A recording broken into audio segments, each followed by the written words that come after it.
There are people who change history, and then there are people who change how we think about the world itself. Swami Vivekananda was one of those people. He was a monk who basically awakened the West to a whole new way of thinking, introducing these ancient Eastern philosophies to a modern world that was, really hungry for meaning. So today, we're going to dive into his incredible life and legacy. It all started with just 5 words. Picture this. It's 1893, and this young, unknown monk from India gets up in front of a massive crowd in Chicago. And with that one simple, profound greeting, he gets a 2-minute standing ovation, just like that. So you have to ask, who was this monk? And how in the world did 5 simple words manage to spark a spiritual revolution in the West? Okay, so to really get who that man on the stage was, we've got to rewind. We have to go right back to the beginning, to this young seeker named Narendranath Datta. He was born into a world that was just buzzing with intense change, both intellectually and spiritually, in 19th century Bengal.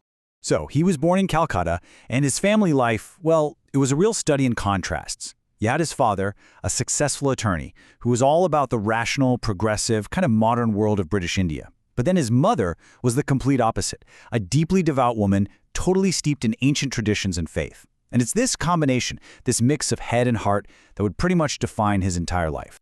I mean, can you imagine? These 2 massive forces were just constantly pulling at him.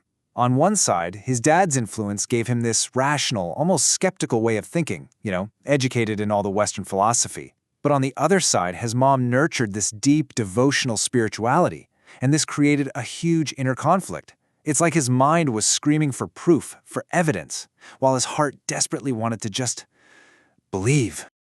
And you know what? This whole inner conflict, it boiled down to one single, relentless question. He wasn't the kind of guy who'd be satisfied with books or theories. Nope. He went to all these religious leaders all over the place and asked them point blank, "Have you seen God?" And for a long, long time, nobody could give him an answer that actually satisfied that sharp, rational mind of his. So his search continues until, finally, it leads him to a meeting that would change absolutely everything. He was about to meet a mystic who didn't just talk about God, but claimed to have experienced God directly.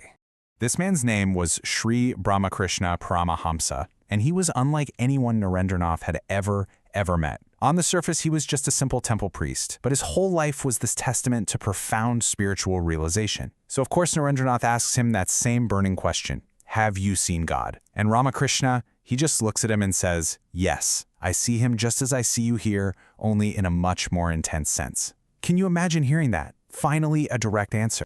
But Narendranath wasn't just going to take his word for it. No way. He was no easy convert.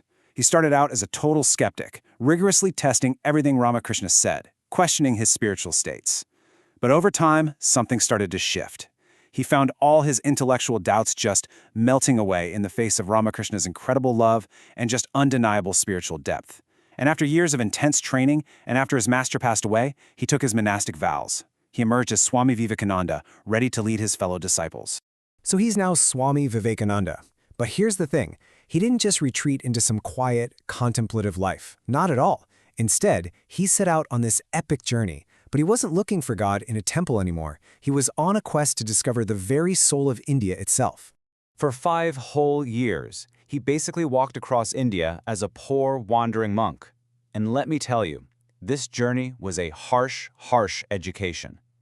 He saw firsthand the incredible poverty, the deep social inequality, the immense suffering of the people.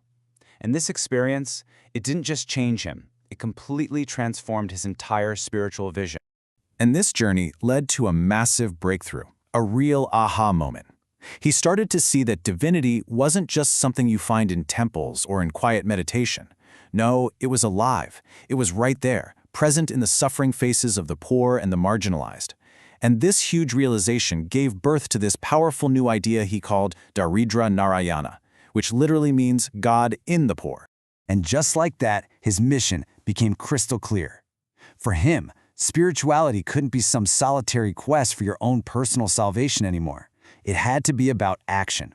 It was about totally shifting his focus from seeking God for himself to serving the God he now saw in every single human being. So he has this profound new realization, this powerful new mission, and pretty soon it was going to find its voice on a global stage, at an event that would make him, well, famous almost overnight. Right. So the year is 1893.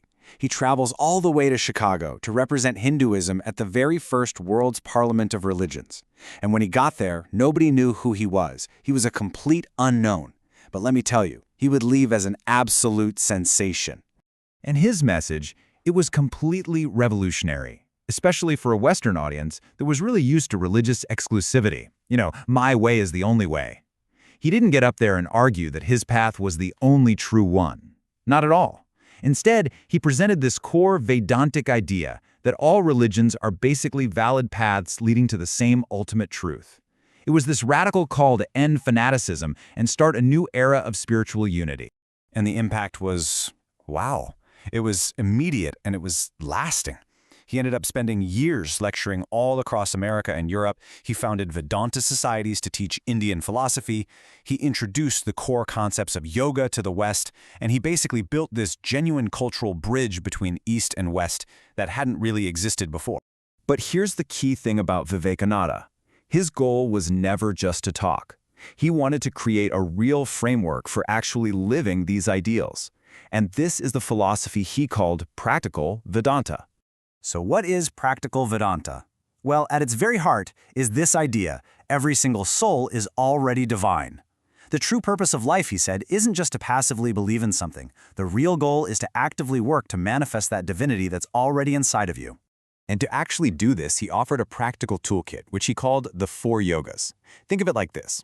For the active person, you've got karma yoga, the path of selfless action. For the emotional type, there's bhakti yoga, the path of devotion.